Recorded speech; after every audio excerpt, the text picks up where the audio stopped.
Olá, irmãos! O vídeo já vai começar, mas antes eu gostaria de convidá-lo para uma missão especial. Se você sente que o nosso conteúdo toca o seu coração, por favor, curta o vídeo, inscreva-se no canal, comente e compartilhe com os seus amigos. Assim, a mensagem de amor do nosso Deus pode alcançar mais pessoas. Muito obrigado pelo apoio e vamos ao vídeo. Bom dia, irmãos! Bom dia! Bom dia! É muito bom estarmos aqui na casa do nosso Deus, louvando, glorificando, exaltando o nome do Senhor, vivendo essa bênção que é a comunhão entre os irmãos, vivendo a bênção que é juntos louvarmos, glorificarmos a Deus, ouvirmos aquilo que Ele tem a nos dizer nesta manhã. Eu quero convidar você a abrir a sua Bíblia, Evangelho escrito por Marcos, capítulo 2, de 1 a 12. Eu quero pensar com você nesta manhã sobre o tema carregadores de maca. Você já deve ter ouvido muitas mensagens sobre esse texto. Esse texto, inclusive, o título que aparece nesse texto aqui é O Paralítico de Cafarnaum. Então, normalmente, a ênfase que se dá na leitura, na exposição desse texto, a ênfase está no milagre. A ênfase está no homem que precisa do milagre e do que acontece e como ele é transformado por esse milagre. Mas não é essa a ênfase que eu quero desenvolver com os irmãos nesta manhã. A ênfase que eu quero desenvolver com os irmãos nesta manhã está nos carregadores de maca. Então eu quero convidar você a fazermos uma leitura dirigida, em que nessa leitura a gente preste atenção de maneira mais especial nos carregadores da maca, naqueles homens que carregaram a maca, como que foi essa conduta deles. Então vamos lá. Marcos 2, de 1 a 12, diz assim: E alguns dias depois entrou outra vez em Cafarnaum e soube-se que estava em casa. E logo se ajuntaram tantos que nem ainda nos lugares junto à porta cabiam, e anunciava-lhes a palavra. E vieram ter com ele, conduzindo um paralítico, trazido por 4, e não podendo aproximar-se dele por causa da multidão, descobriram o telhado onde estava e, fazendo um buraco, baixaram o leito em que jazia o paralítico. E Jesus, vendo-lhes a fé, disse ao paralítico: Filho, perdoados estão os teus pecados. E estavam ali assentados alguns dos escribas que arrazoavam em seus corações, dizendo: Por que diz este assim blasfêmias? Quem pode perdoar pecados, senão Deus? E Jesus, conhecendo logo em seu espírito que assim arrazoavam entre si, lhes disse: Por que arrazoais sobre estas coisas em vossos corações? Qual é mais fácil, dizer ao paralítico: estão perdoados os teus pecados, ou dizer-lhe: levanta-te e toma o teu leito e anda? Ora, para que saibais que o Filho do Homem tem na terra poder para perdoar pecados, disse ao paralítico: a ti te digo, levanta-te, toma o teu leito e vai para a tua casa. E levantou-se, e tomando logo o leito, saiu em presença de todos, de sorte que todos se admiraram e glorificaram a Deus, dizendo: Nunca tal vimos. Pai querido, muito obrigado por esta palavra lida aos nossos corações. Muito obrigado pelo teu povo reunido aqui nesta manhã para ouvi-la. Ó Deus querido, que esta palavra vá e cumpra o objetivo para o qual o Senhor a está enviando. Essa é a nossa oração, cheios de fé e gratidão ao Senhor. Em nome de Jesus. Amém. Prestaram atenção nos carregadores de maca? Esses homens estavam na cidade de Cafarnaum. A palavra do nosso Deus nos diz que havia um dos discípulos de Jesus que morava na cidade de Cafarnaum. Então, Cafarnaum era a cidade onde morava um discípulo de Jesus. Inclusive, o Senhor Jesus curou, mais tarde, a sogra desse discípulo. Esse discípulo, o qual nós estamos falando, é o discípulo Pedro, que veio a se tornar, mais tarde, o grande apóstolo Pedro, um homem de Deus extraordinário. Nós conhecemos, sabemos muito bem qual é o temperamento de Pedro. Pedro, entre os discípulos, tem um destaque porque todas as vezes que Jesus pergunta alguma coisa, Pedro toma a frente, responde. Todas as vezes que alguma coisa incomoda Pedro, ele toma a palavra e fala aquilo que está incomodando e diz o que está pensando, e ele, então, é uma pessoa que, quando nós nos deparamos com uma pessoa com essa característica, a gente toma mais cuidado com essa pessoa. Então, Jesus estava aí. Mas é interessante que no versículo 1, nós percebemos que o texto não diz que Jesus estava na casa de outra pessoa. Que o texto não diz, olha, Jesus estava na casa de Pedro. Olha, Jesus estava na casa de fulano, na casa de Beltrano. Nem tampouco diz assim, Jesus estava em uma casa. Mas diz que Jesus estava em casa. Isso é muito significativo. Ora, não era Pedro que morava em Cafarnaum? Como é que Jesus estava em casa? Porque quando a gente fala que alguém está em casa, a gente está dizendo que ele está na casa dele. Não que ele está de visita. Não que ele está visitando alguém. Então, Jesus estava em casa, em Cafarnaum. E essa é uma lógica adotada por alguns comentaristas, a maioria deles, que diz que Jesus, nesse momento do seu ministério, estava morando na casa de Pedro. Então, Pedro recebeu Jesus em sua casa e ali passou a ser como se fosse a sua casa. Jesus não mais morava em Nazaré, Jesus agora morava em Cafarnaum, na casa do apóstolo, ou melhor, nessa época, do discípulo Pedro. Então, Jesus estava em casa, as pessoas sabiam que ele estava ali. Se você folhear a sua Bíblia para trás, você vai perceber que já há registro no capítulo 1 de alguns milagres feitos por Jesus. Jesus, a essa altura, já havia realizado alguns milagres. Interessante notar que no capítulo 1 de Marcos não fala sobre aquela transformação da água em vinho que nós vemos lá no capítulo 2 de João. No capítulo 2 de João, quando Jesus está numa festa e que ele transforma a água em vinho, lá está escrito que aquele foi o primeiro dos milagres de Jesus. Logo, Jesus já estava conhecido. As pessoas já sabiam quem ele era. As pessoas já sabiam o que ele veio fazer.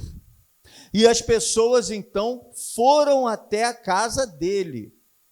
Até a casa dele para ouvir o que ele ensinava. É interessante essa abordagem, porque Jesus não estava ali para ser um milagreiro. As pessoas não estavam ali porque Jesus faria milagres. Um grande show de milagres vai acontecer hoje na casa de Pedro, e que nada disso. O texto é muito claro de dizer, olha, o verso 2, logo ajuntaram tantos que nem ainda nos lugares junto à porta cabiam, e anunciava-lhes a palavra. As pessoas foram lá para ouvirem a palavra de Deus, para ouvirem o que Jesus tinha a dizer. É muito importante nós entendermos isso. As pessoas não andavam só atrás de Jesus por causa dos milagres que ele fazia. As pessoas iam até Jesus por causa das coisas que ele dizia, por causa das suas palavras, por causa do seu ensino. Mas é claro que algumas pessoas vão a Jesus, chegam à presença de Jesus por alguma necessidade. E era essa a necessidade do paralítico. Aquele homem precisava de cura para uma situação que ele vivia.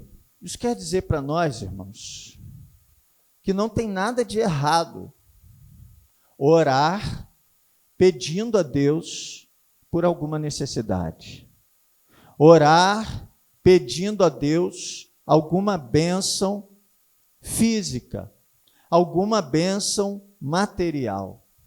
Não tem nada de errado procurar Jesus e crer que Ele pode resolver algum problema seu.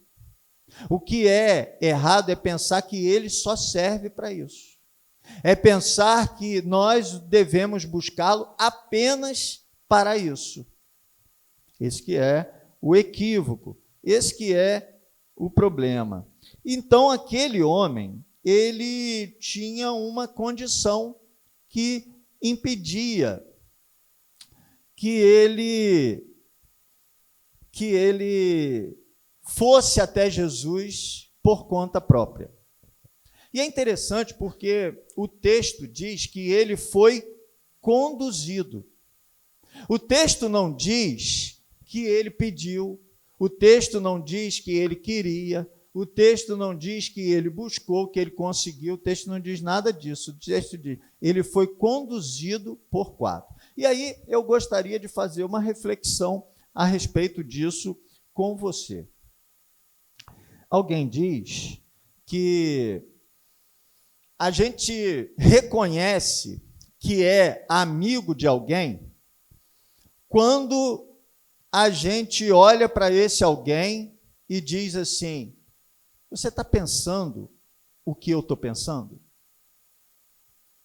Quando a gente vê, ouve, fica sabendo de alguma coisa, e a gente olha para outra pessoa e a gente percebe que a gente está pensando a mesma coisa, que a gente está pensando junto, que a gente está pensando igual. Irmãos, eu acho fundamental a igreja estar pensando junto. A igreja está pensando a mesma coisa. As coisas começam a acontecer com mais fluidez. As coisas começam a acontecer mais organicamente e não com o impulso de alguém. Nós temos um momento especial entre nós como igreja de pensarmos a mesma coisa. Porque todos os domingos, de manhã à noite, nós ouvimos as mesmas coisas. Nós recebemos as mesmas palavras de Deus. Deus fala a mesma coisa aos nossos corações. É claro que sempre chega um pouco diferente, porque entra em contato com a minha história, aquilo que eu já vivi, aquilo que eu já ouvi, aquilo que eu já conheço de Deus, mas nós estamos ouvindo as mesmas coisas. Por exemplo, nas últimas semanas, nós temos falado muito sobre servir. Nós temos sentado aqui todos os domingos de manhã e pensado sobre o serviço, sobre a importância disso, sobre o quanto isso é bom para a comunidade, quanto isso é bom para a igreja, quanto isso é bom para nós, o quanto é importante para nós vivermos o serviço. Então eu fico aqui e gostaria que você pensasse naqueles 4 homens. Quando eles souberam que Jesus estava em Cafarnaum, que Jesus estava ali naquela cidade. O texto nem sequer diz que eles eram de Cafarnaum, aliás, não diz de onde eles eram, mas diz que eles chegaram lá na casa onde Jesus estava. Então, imagino como deve ter sido a decisão deles de levarem esse homem a Jesus. Eu imagino assim, olhou um para o outro, Jesus está em Cafarnaum. E aí um olha para o outro e diz, você está pensando o mesmo que eu estou pensando? Nós temos um amigo em comum. Nós temos uma pessoa a qual nós conhecemos. Você está pensando o mesmo que eu? Aí o outro responde, eu acho que sim. Então, o que é que você está pensando? Eu estou pensando que o Joãozinho precisa ser levado lá. Vamos levá-lo? Esses são os carregadores de maca que eu e você precisamos ser. Pensar juntos. Pensar colaborativamente. Pensar em poder contar com o outro. Porque, irmãos, é muito bom ter com quem contar. É muito bom saber que a gente não está lutando sozinho. É muito bom saber que a gente não está tocando um barco sozinho, que a gente está remando junto, que tem outras pessoas dentro desse barco remando junto conosco, remando junto. Como é ruim, como é triste, quando a gente percebe que ficou sozinho. Quando a gente percebe que a gente começou uma empreitada e aí deixaram a gente sozinho, e aí deixaram a gente sem a companhia, deixaram a gente sem o apoio. Nós precisamos apoiar uns aos outros, nós precisamos colocar-nos à disposição uns dos outros. Nós precisamos ser pessoas com quem se pode contar, que não vamos ficar sozinhos. É muito bom isso. E aí aqueles homens, eles tiveram muita determinação. Eles tiveram que vencer barreiras. Imagina você, esses carregadores de maca, sendo eu e você. Nós sabemos que hoje à noite vai ter uma programação especial, o culto de abertura de missões nacionais, que nós teremos aqui logo mais. E a gente olha um para o outro e diz assim, você está pensando o mesmo que eu estou pensando? Tem alguém que está precisando vir aqui nessa noite ouvir essa palavra? Tem algum irmão nosso que está meio desanimado, que está meio sem forças, que não vai conseguir vir aqui sozinho hoje? Vamos trazê-lo? Ou mesmo uma pessoa que não é ainda um irmão nosso, mas que por sua conta própria ele não virá hoje à noite. E você então diz, Deus, eu estou pensando o mesmo que o Senhor está pensando. Eu vou ser o carregador de maca que vou trazer essa pessoa. E aí a gente chega aqui, e o templo está lotado, porque as pessoas chegaram mais cedo. Eu fico imaginando quando aqueles homens chegaram ali com a sua maca, com aquele homem carregando, precisando ir até Jesus, e aí quando ele chegou, a porta estava cheia. A porta estava lotada, a porta da casa, eu não conseguia entrar na porta da casa. E aí ele, gente, por favor, deixa a gente entrar aqui, a gente está com um homem aqui que está precisando, vamos abrir um espacinho aqui. Espera aí, rapaz, você vai querer entrar na minha frente? Eu cheguei primeiro. E aí ele chega e vai na janela, e aí quando ele chega na janela, ele fica tentando pelo menos chamar Jesus, chamar a atenção de Jesus, para ver se Jesus vem para fora, e a pessoa da janela fala assim, rapaz, espera aí, eu cheguei 6 horas. Esse lugar aqui é meu. E aqueles homens usaram algo muito especial, que é criatividade. Eles tiveram iniciativa. Uma iniciativa extraordinária. Uma iniciativa incomum. Imagina você, porque as pessoas ficam tentando criar manuais de evangelização. manuais de levar pessoas a Jesus. Existem estratégias muito abençoadas, existem vários congressos que as pessoas fazem sobre evangelismo explosivo, várias técnicas, táticas de evangelismo, várias formas de abordar, mas eu acho que em nenhuma delas tem abrir buraco no telhado. Nenhuma delas tem quebrar o teto onde Jesus está para colocar o homem lá na frente de Jesus. E agora eu vou resgatar uma coisa que eu falei lá no início da mensagem. De quem era essa casa? Essa casa era de Pedro. Pescou? Se essa casa fosse de João,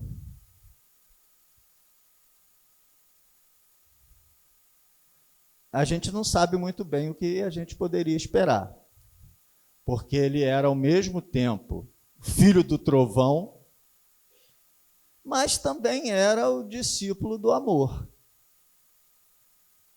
Mas de Pedro, a gente sabe muito bem o que esperar. E aqueles homens olharam um para o outro, olha, só tem um jeito. Subir e quebrar o telhado. E aí eles eram amigos, né? Olharam um para o outro e pensaram, você tem certeza? Você está pensando o mesmo que eu estou pensando? No resultado que isso vai trazer para a gente? Na reação do dono da casa? Porque a casa não era deles, irmãos. Jesus estava em casa, mas a casa era de Pedro. Nós sabemos disso. E eles foram lá e quebraram a casa de uma pessoa. Imagina, irmãos, quebrar a sua casa. Imagina que alguém chega lá na sua casa e quebra o telhado, bem no meio da sala. Imagina o que você ia achar de um negócio desse. Poxa, eu estou aqui recebendo Jesus na minha casa, você vem aqui e quebra o meu telhado. Só porque você não conseguiu entrar pela porta, que absurdo. E eles tiveram, irmãos, que ter essa resignação, eles tiveram que ter essa determinação, eles tiveram que usar essa criatividade, eles tiveram que colocar a criatividade em ação, eles tiveram que ter essa iniciativa. Eu sempre digo aqui, irmãos, nós gostamos de iniciativa. Às vezes a pessoa toma uma iniciativa e essa iniciativa gera uma repercussão. Claro, isso vai acontecer. Isso já aconteceu e isso vai voltar a acontecer, irmãos. Nós não podemos ter medo da repercussão das coisas. Nós não podemos deixar de fazer as coisas que precisam ser feitas por causa da repercussão dessas coisas. Porque alguém vai pensar isso, porque Pedro vai falar, porque Pedro vai reclamar, porque Pedro vai dizer, agora você vai ter que consertar meu telhado. Agora você vai fazer o seguinte, enquanto esse telhado aí estiver quebrado, você vai ficar aqui e eu vou lá para a sua casa, ou senão você vai pagar hotel para mim e para a minha família. Eles não queriam saber, eles queriam resolver o problema. Eles queriam abençoar aquele homem.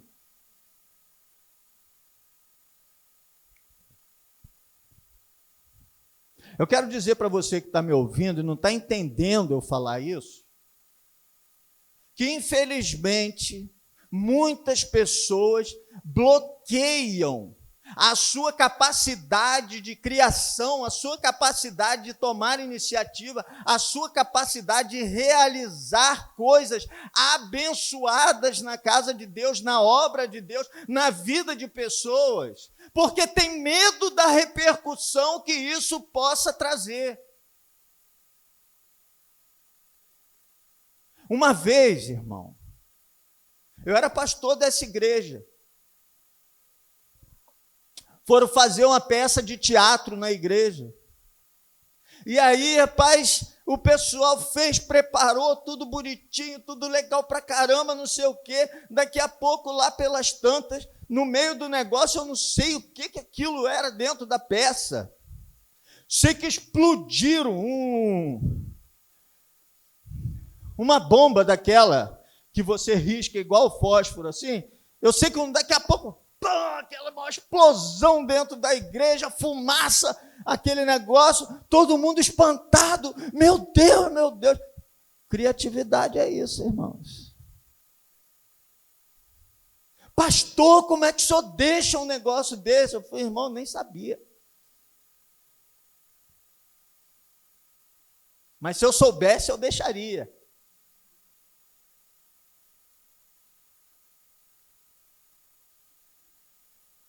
Deixaria mesmo, irmãos. Porque é mais importante levar a maca até Jesus do que não ouvir a bronca de Pedro. Porque a bronca de Pedro é nada perto do que Jesus pode fazer na vida daquela pessoa que a gente está conduzindo. E aí, depois que eles quebram essa barreira, eles recebem uma recompensa. Os 4 homens recebem uma recompensa. Leia comigo o versículo 5. E Jesus, vendo-lhes a fé, disse ao paralítico: quem que recebeu a recompensa? Só o paralítico? Os carregadores de maca receberam a recompensa, irmãos. Amém? Eu penso assim, os carregadores de maca já tinham seus pecados perdoados, porque eles confiavam nesse tanto em Jesus, irmãos. Eles criam nesse tanto em Jesus. Então o problema deles de pecado perdoado já estava resolvido.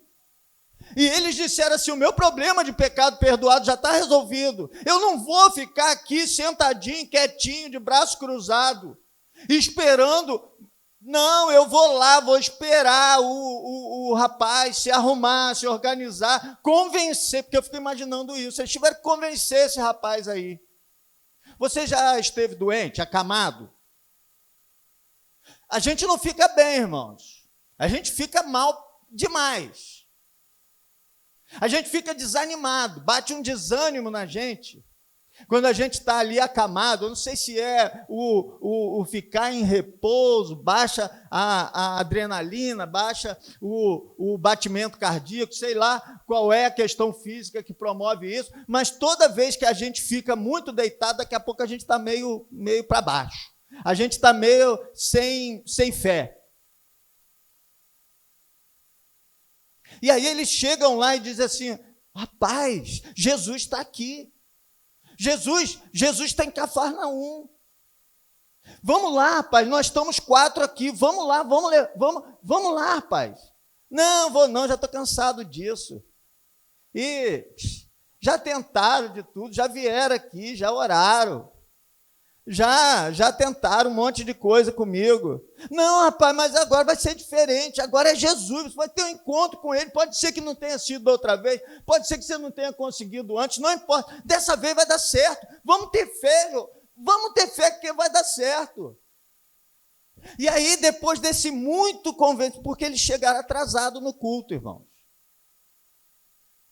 Eles chegaram atrasados no culto, eles não chegaram na hora. Imagina você, chegaram, a igreja estava lotada. Chegaram, os assentos já estavam tudo ocupados. Tinha gente do lado de fora, rapaz.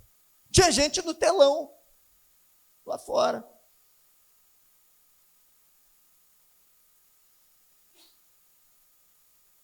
E aí eles tiveram que esperar o Joãozinho, convencer o Joãozinho. Estou chamando de Joãozinho, né, irmão? Não diz o nome do homem, não. É que eu escutei alguém falar esse texto como Joãozinho, eu falei.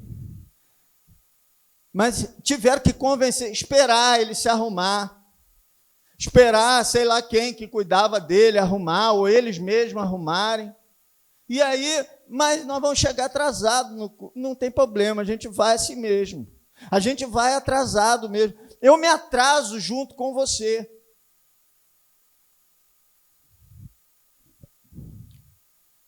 E aí Jesus reconhece a fé daqueles homens. Porque é interessante nesse versículo 5 que o texto não diz assim, Jesus vendo a fé do paralítico.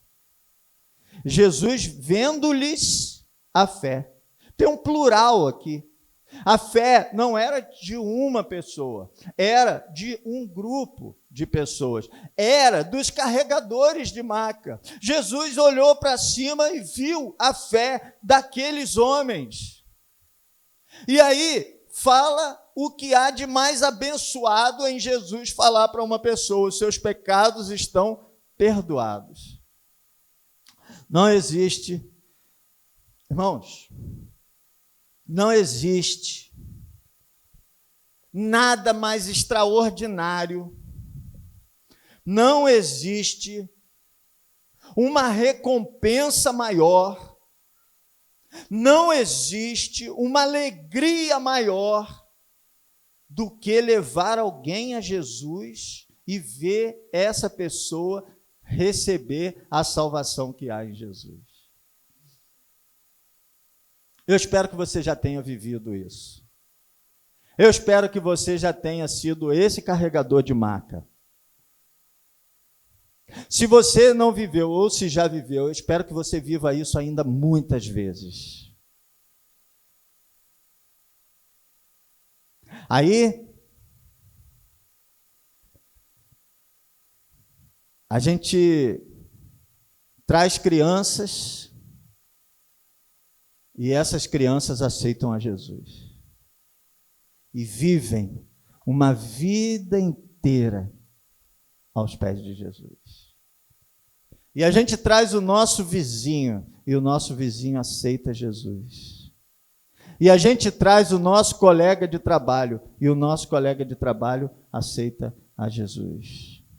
E você começa a trabalhar em um lugar e você começa a conviver com as pessoas que trabalham ali naquele lugar e daqui a pouco você vê essas pessoas se convertendo. E daqui a pouco aquele lugar onde antes apenas você servia Jesus, a presença de Jesus passa a ser comungada por todas as pessoas que estão ali. É incrível. É incrível porque Jesus não fala uma palavra para essas pessoas. Zero. Jesus não olha para cima e diz: olha, vocês aí em cima, parabéns. Jesus não olha para as pessoas, está vendo aqueles homens lá em cima, façam como eles. Não faz isso. Jesus não enche a bola daqueles homens. Não exalta o feito daqueles homens.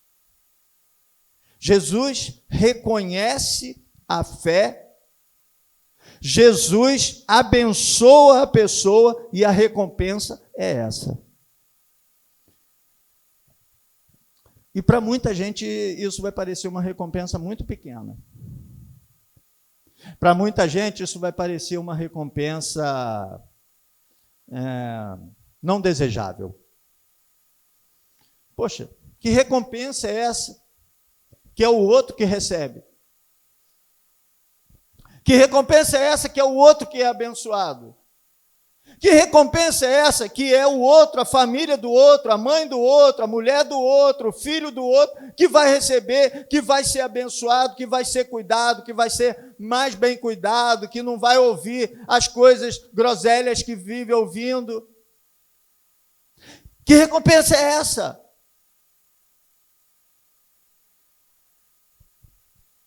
Pois é a recompensa que nós vamos levar para o céu.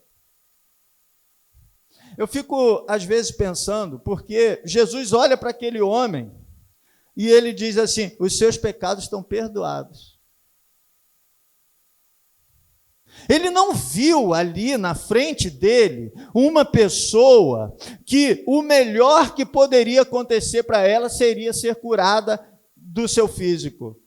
Não, Jesus não vê isso. Jesus olha, vê uma pessoa que o melhor que poderia acontecer a ela seria o perdão dos seus pecados, seria receber a salvação que há em Cristo Jesus. Será que você vê as coisas dessa maneira, irmão?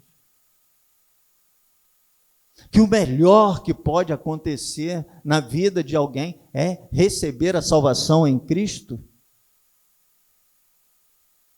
Eu vou te propor um exercício. Quantos anos será que esse homem tinha? Fala por baixo aí. O texto não chama ele de mancebo.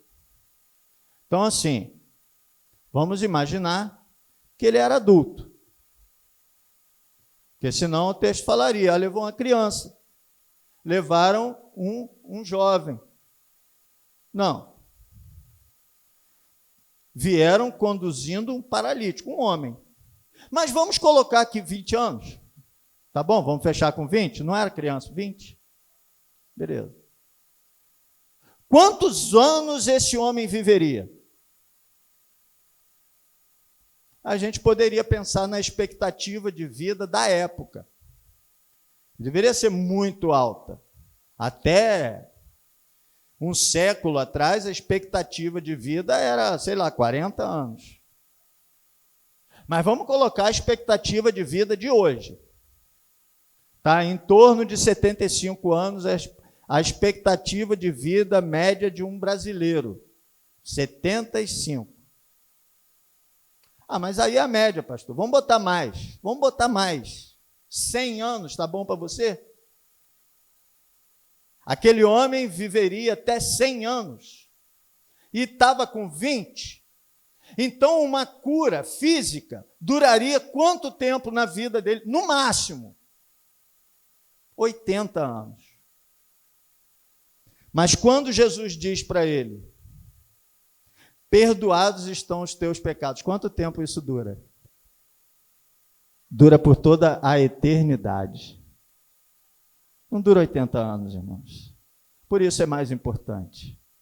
Por isso é mais importante o que vem primeiro. É mais importante o que Jesus entrega primeiro.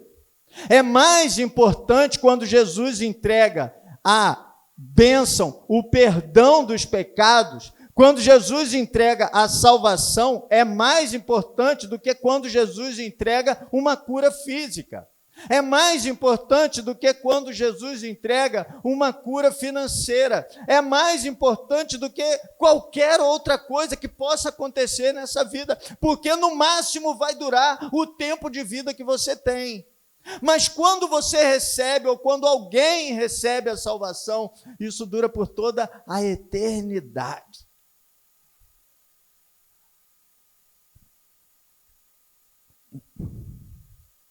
Realmente vai acontecer ali alguma reação, a reação dos escribas.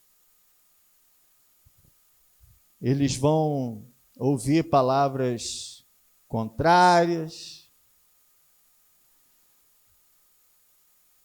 Mas olha o que acontece no versículo 12.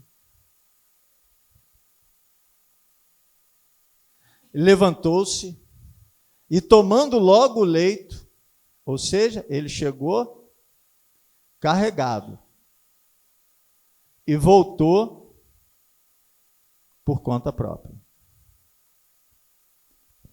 Quando você traz alguém a Jesus, às vezes você tem que carregar. Às vezes você tem que se esforçar. Mas quando essa pessoa tem um encontro verdadeiro com Jesus, aí ela consegue caminhar. Como é bonito isso. A gente leva a palavra de salvação à pessoa, essa pessoa tem um encontro com Jesus, e aí essa pessoa começa caminhando, essa pessoa começa se desenvolvendo, essa pessoa começa a crescer espiritualmente. E aí, olha só, ele levantou-se, tomando logo o leito, saiu da presença de todos. Só que a história não termina aqui. de sorte que todos se admiraram e glorificaram a Deus, dizendo: nunca tal vimos. Rende glórias a Deus. O resultado,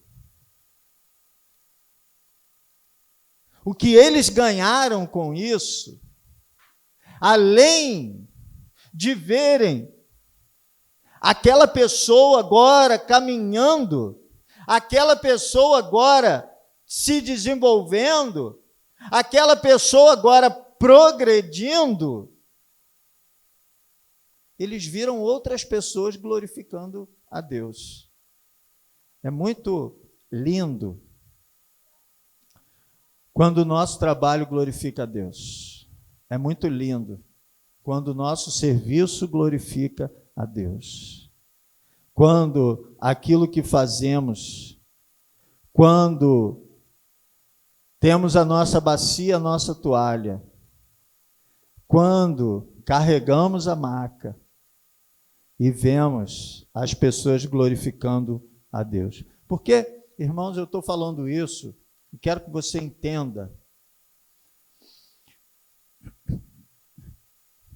Porque a gente pensa que o serviço que leva as pessoas a glorificarem a Deus é o serviço de quem ministra louvor na igreja. Também é. É o serviço do pastor que prega e as pessoas chegam ali na porta e dizem: glória a Deus. Ou que você, na sua mente, no seu coração, diz: glória a Deus. Mas é muito mais do que isso, irmãos.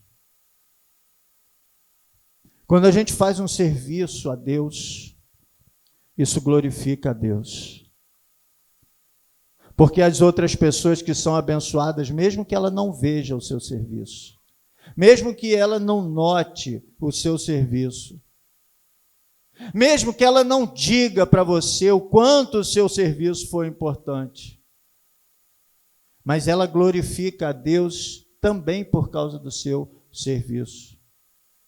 Tudo é assim. Quando você ora na sua casa, quando você ora a Deus para que as pessoas sejam abençoadas, isso glorifica a Deus. Quando você limpa o lugar para que as pessoas possam cultuar, isso glorifica a Deus. Quando você cuida da vida financeira da igreja para que as coisas possam ser abençoadoras, isso glorifica a Deus. Quando você dá uma aula na escola bíblica dominical que leva as pessoas a refletirem sobre as verdades de Deus, isso glorifica a Deus. Quando você pinta o templo, por mais que ninguém tenha visto, ninguém tenha falado, isso glorifica a Deus. Quando você faz uma ornamentação, por mais que ninguém fale nada, isso glorifica a Deus. Quando você produz um alimento na cantina, ou que vai ser distribuído, ou que vai ser vendido para reverter isso para missões ou para qualquer outro fim, isso glorifica a Deus. O servir a Deus glorifica a Deus, por mais que ninguém fale, por mais que ninguém note, por mais que você ache que isso seja pequeno, isso glorifica a Deus. Aqueles homens glorificaram a Deus. Aqueles homens abençoaram não só o paralítico que desceu, mas todos os outros que estavam ali.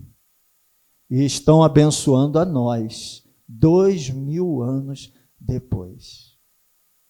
Aquilo que nós fazemos quando servimos a Deus, quando servimos ao nosso próximo, fica. O apóstolo Paulo começa o capítulo 13 da primeira carta aos Coríntios, dizendo: ainda que eu falasse as línguas dos homens e dos anjos, se não tivesse amor, nada disso me aproveitaria. Seria como metal que soa, como sino que tine. Seria passageiro. Passou.